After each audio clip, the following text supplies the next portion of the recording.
The Pebble in the Shoe. A hiker named Tom set off on a long journey through a mountain trail.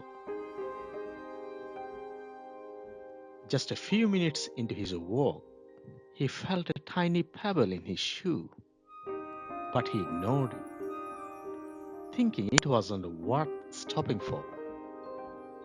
However, as he continued, the pebble grew more irritating, and each step became increasingly uncomfortable. Finally, Tom gave in and stopped to take off his shoe, removing the tiny pebble.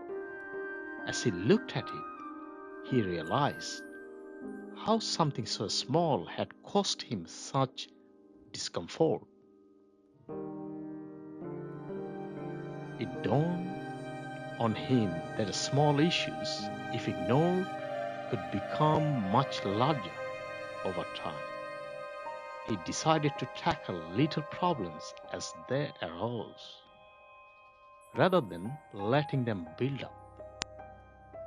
The lesson stayed with Tom through the rest of his hike and beyond. Whenever he faced a minor issue, he would remember the pebble and deal with it immediately rather than letting it grow.